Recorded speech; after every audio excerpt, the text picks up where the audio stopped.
Уважаемый суд, мне выпала честь защищать Зарифу Мухарбековну Саутиеву.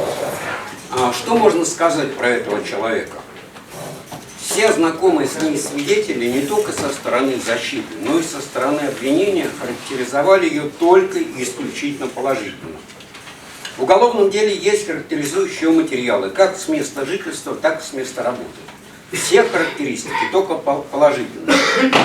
Зарифа Саутиева – бывший заместитель директора музея «Мемориальный комплекс жертв политических репрессий» в Ингушетии.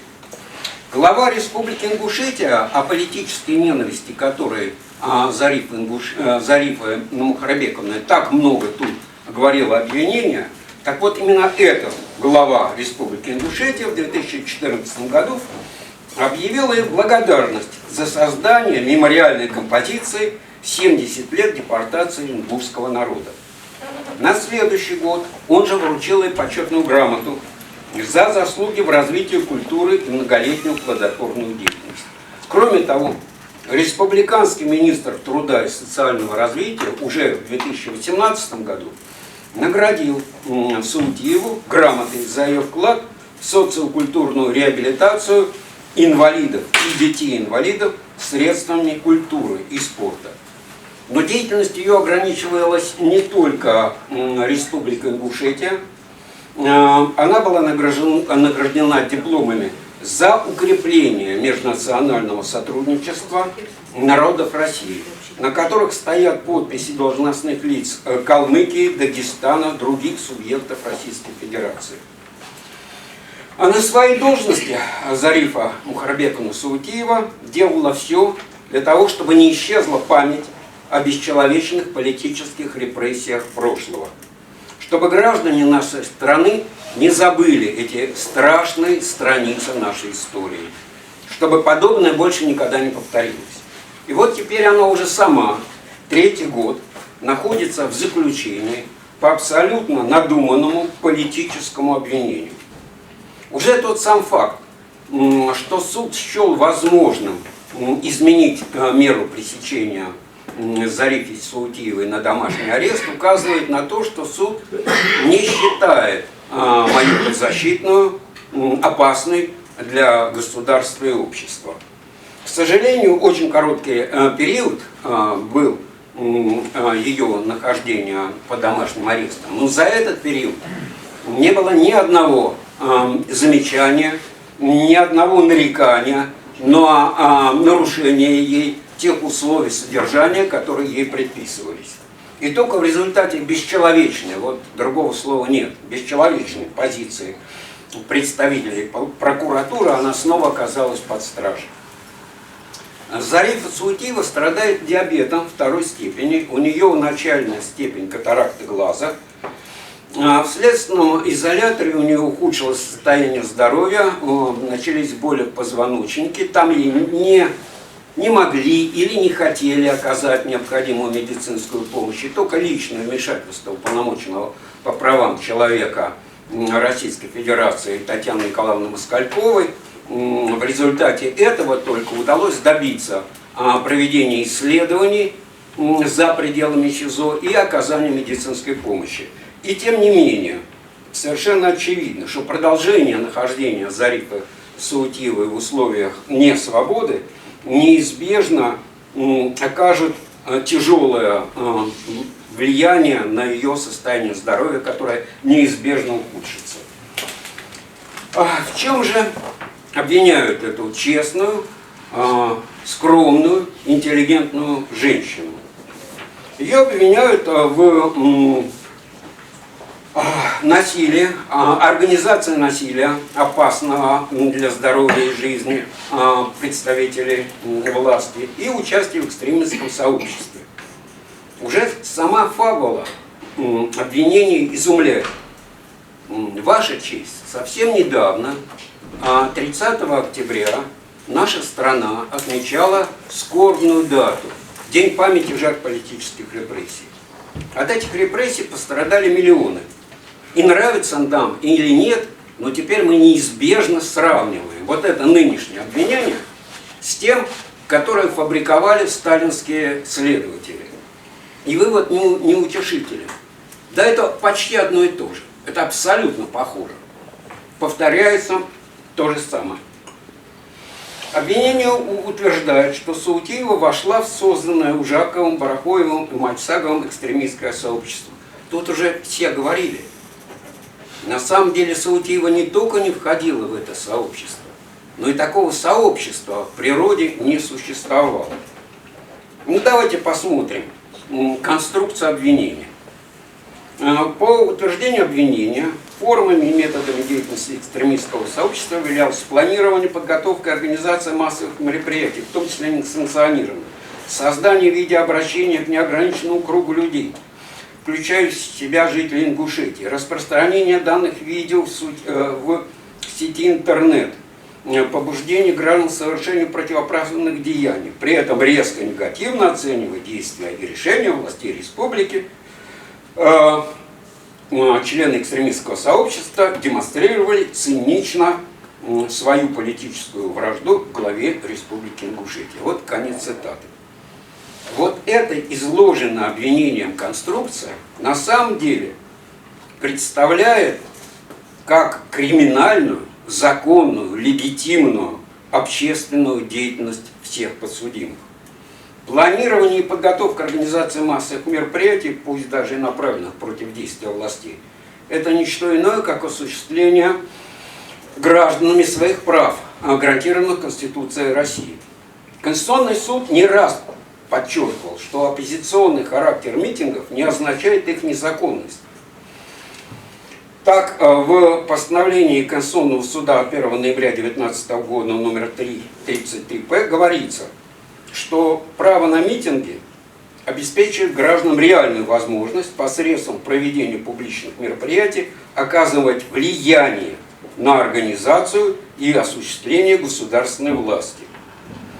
При этом это не исключает протестного характера таких публичных мероприятий, которые может выражаться в критике как отдельных действий и решений государственных и муниципальных органов самоуправления, так и проводимой ими политики в целом.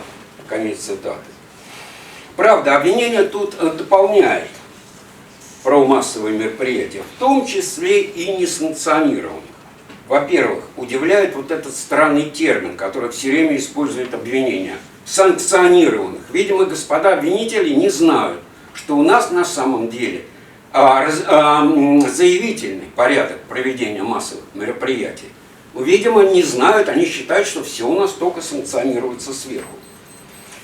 Во-вторых, сама по себе проведение организации несогласованных мероприятий не может и не должно рассматриваться как проявление экстремизма. Конечно, если эти мероприятия были мирными и не создавали угрозы общественной безопасности. Карина Акоповна уже тут очень четко рассказала, объяснила, как Европейский суд по правам человека оценивает право граждан на мирные собрания. И тем не менее, коротко, решение по делу Лашманкина и другие против России от 7 февраля 2017 года. Европейский суд по правам человека подтверждает право государства устанавливать предварительную процедуру согласования мирных собраний. Однако эти процедуры должны быть направлены на то, чтобы государство могло принять достаточные меры для обеспечения безопасности данного собрания. При этом такие процедуры должны быть сформулированы с достаточной точностью и не представлять собой скрытое препятствие для осуществления права на свободу мирных собраний, защищаемых статьей 11. Если публичное собрание организуется после того, как обсуждаемый социальный вопрос теряет свою актуальность или важность в текущих социальных или политических дебатах, влияние собрания может сильно снизиться. Свобода собрания, если не дают воспользоваться в подходящее время, вполне может потерять смысл. Конец цитаты. Между тем, обвинение квалифицирует отдельные случаи проведения несогласованных мероприятий и призывы к их участию именно как реализацию преступного умысла экстремистского сообщества. При этом оно, обвинение, не оценивает Ни то, что такие мероприятия носили абсолютно мирный характер, ни степень общественной значимости события, ставшей причиной несогласованной акции, ни вопрос о важности немедленного реагирования общества на действия властей. А власти должны быть подконтрольны народу. Видимо, обвинение про это не знает или считает, что это не должно быть. Характерно, что в качестве одного из примеров так называемой преступной деятельности, так называемого экстремистского сообщества, обвинение приводит пример несанкционированной акции, как они говорят, на самом деле не согласованной акции, 4 октября 2018 года в городе Магаз. Однако при этом не учитывается, что именно в этот день в Народном собрании Республики Ингушетия обсуждался закон об утверждении соглашения об установлении границы между Республикой Ингушетия и Чеченской Республикой. Именно это соглашение вызвало громадный резонанс в республике. Именно о подобном случае Европейский суд говорит по правам человека. Свобода собраний, если не дают воспользоваться в подходящее время, вполне можно потерять смысл. Именно поэтому было проведено несогласованное собрание в этот день. Но это не является ни преступлением, ни экстремизмом. Это вполне законное, легитимное действие граждан нашей страны. И самое важное, что ни в этот день, ни во все последующие дни не было ни одного случая насилия, угрозы общественной безопасности. Более того, самое интересное, что власти республики, на мой взгляд, проявили мудрость, последующие дни согласовали продление этого митинга. Так в чем экстремизм подсудимый в данном случае, интересно? Не остается никаких сомнений в политической ангажированности обвинения. По сути дела, инициаторы этой акции объявляются экстремистами за то, что они призвали граждан воспользоваться своими правами, гарантированными не только Конституцией, но и Европейской конвенцией, а также позволили себе публично осуждать действия властей. А что, интересно, приводит в качестве примера воспрепятствования законной деятельности? Ну, тут много говорилось о так называемом давлении на депутатов, да? В декабре 2018 года якобы руководители экстремистского сообщества действия по согласованию с моей подзащитной Зарифой Саутеевой на собрании членов Совета Тейпа ингушского народа значит, пригласили депутатов в шариатский суд. Ну, во-первых, при чем тут Зарифа Саутиева? Зарифа Саутиева не является членом Совета Тейпов и не может им являться. Она не была на том собрании, она не ходила в шариатский суд. Но при чем тут давление в любом случае на депутатов и на органы власти? Тут уже говорилось, что шариатский суд это всего лишь рекомендательный орган, который выносит рекомендации. Это не суд в полном понимании этого слова. Более того, часть депутатов пришла на этот суд, часть не пришла. И какие же последствия были для тех, кто не пришел? Да никаких не было последствий. А те, кто пришли, по доброй воле рассказали собравшимся людям, избирателям своим, как они голосовали.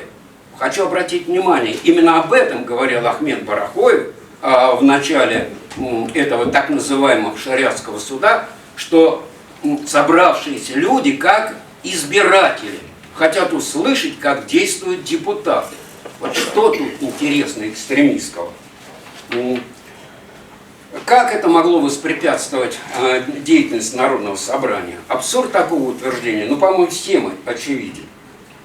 По-видимому, с точки зрения обвинения, любой контроль избирателей за действием депутатов, любое чисто моральное их осуждение является преступным. Обвинение утверждает, что с целью повышения эффективности преступной деятельности созданной организованной группы были распределены обязанности между членами организации. Дальше там описывается роль каждого. Один должен был отвечать за связь с властями, второй с молодежью, третий с общественными организациями, там 5-я должна была освещать это. Откуда это все взято, совершенно непонятно, потому что это все домысел следователей. А в материалах уголовного дела нет ни слова о том, как эти и где и когда эти обязанности были распределены. Ни сами обвиняемые, ни свидетели о таком распределении ролей в якобы экстремистской группе, экстремистском сообществе никогда не говорили. Тем не менее, вполне очевидно, что осуществление любой совместной работы, любой группы людей обычно при этом проявляется распределение какие-то функции и обязанности. И в данном случае мы опять в очередной раз имеем дело с тем, что обвинение криминализует, придает криминальный характер вполне легитимной деятельности, обычное взаимодействие людей, простая самоорганизация и сотрудничество граждан, названо распределением ролей в экстремистском сообществе. При этом моя подзащитная Зарифа Саутиева, опять же повторяю, не была ни организатором ни одного из митингов, не была ни членом Совета Тейпов, не выступала на том пресловутом митинге 26 числа, который потом продлится просто стоянием людей на площади. Но по мнению обвинения, главную роль, которую играла Зарифа Саутиева в воображаемом им экстремистском сообществе, следующее. Для дискредитации действия политической власти республики, пропаганды своих политических взглядов и последующего осуществления протестных акций и мероприятий, проводимых лидерами и участниками экстремистского сообщества, Саутиева распространяла в качестве информации Саутиева и иными участниками распространялись материалы в информационных платформах, и дальше перечень этих информационных платформ в сети интернет, а также использовались возможности видеохостинга YouTube, на котором размещался пропагандистский материал. Конец цитаты. Вот давайте переведем это на простой человеческий язык.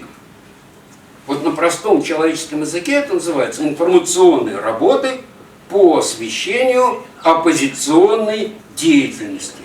Вот что в этом, собственно говоря, экстремистского? Где тут что-то, за что можно наказать человека? Опять они придают нормальной, законной, легитимной деятельности криминальный характер. Инкриминируют тем, что они склоняли и мотивировали жителей Ингушетии к действиям, направленным на неподчинение нормам действующего федерального законодательства, вплоть до применения насилия. Нигде в материалах уголовного дела нет ни одного доказательства, просто совсем ни одного, когда бы они действительно призывали к насилию. Говорили хотя бы между собой о том, что мы будем призывать насилию, обсуждали насилие или публично говорили, но нету этого ничего. Откуда вот это утверждение берется? Домысел, абсолютный домысел. Более того, вся практическая общественная деятельность обвиняемых доказывает, что вся их деятельность была направлена на предотвращение нарушения закона, на предотвращение предотвращение возможного насилия и создания угрозы общественной безопасности. Ну вот примером того, что все организованные подсудимыми, частью из этих подсудимых, или где они участвовали в общественных мероприятиях, все эти массовые мероприятия проходили абсолютно мирно.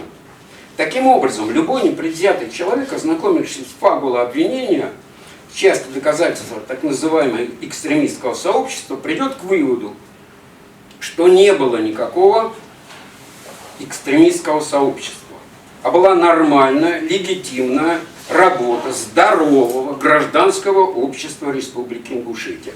В рамках этой общественной работы люди имели право как угодно, хоть самым негативным образом оценивать действия республиканских властей, публично распространять свои оценочные мнения, проводить массовые акции, призывать к участию в них. И все это не имело никакого отношения к экстремизму. Вот понимаете, то, что сделало обвинение, в общем, это очень страшно. Потому что теперь вот с таким же успехом можно в качестве экстремизма, в качестве экстремистской деятельности представлять деятельность любой некоммерческой общественной организации, любой оппозиционной политической партии, любого СМИ и даже практически любого негосударственного коммерческого предприятия. Вот так было в Советском Союзе. Значит, все, что выходит за рамки одобренного сверху, да, узкие рамки, одобренные сверху, является незаконным, и это надо пресекать. Вот у меня полное впечатление, особенно после того, как я услышал 8 ноября выступление представителей обвинения, что они хотят повернуть время вспять. Ваша честь, вот теперь от вашего решения зависит, какой сигнал вы подадите обществу. Не только обществу Ингушетии, но и всей России. Действительно, мы повара, вы, не мы, а вы, обвинения, представители государства, суд, действительно поворачиваете время вспять, назад, к репрессиям. От вас зависит, ваша честь, какой будет сигнал обществу. Теперь буквально несколько слов о том, что касается обвинения моей подзащиты в организации опасного для жизни и здоровья насилия в отношении представителей власти. Ну, вот подробно об этом вчера говорил адвокат Белан Цугаев. Хочу только добавить, что цинизм обвинения состоит в том, что обвинение в адрес моей подзащитной строится в значительной степени на ее половой принадлежности. Вот цитирую. В свою очередь, Саутьева, согласно отведенной им преступной роли, будучи представителем женского населения Республики Ингушетия, обладая политическим и общественным авторитетом среди населения, должна была осуществлять психологическую мотивацию участников несогласованного публичного мероприятия, большинством из которых были мужчины. Ну ничего себе, как половая принадлежность может указывать на распределение преступных ролей. Вот просто уму непостижимо. Причем, вот я повторяю, в материалах уголовного дела нет ни слова вообще о том, что вот именно так распределены были роли, вот как господа обвинители говорят, и это где-то как-то доказано. Кто-то когда-то про это говорил. Вот ни слова. Они вот выдумали и еще привесили на Зарифу Саутьеву, что именно потому, что она женщина, вот она должна за это отвечать, что она вот как-то участвовала в этих массовых мероприятиях. К сожалению, да, значит, Зарифа Саутьева действительно была на митинге 26-го, потом ушла, потом вернулась 27-го, когда узнала, что там люди находятся. Она освещала этот митинг как блогер. Имела на это право, да? Освещала. Вот.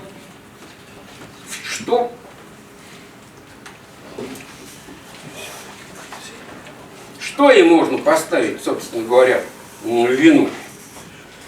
Я хочу сказать, что произошли печальные события, и произошли столкновения.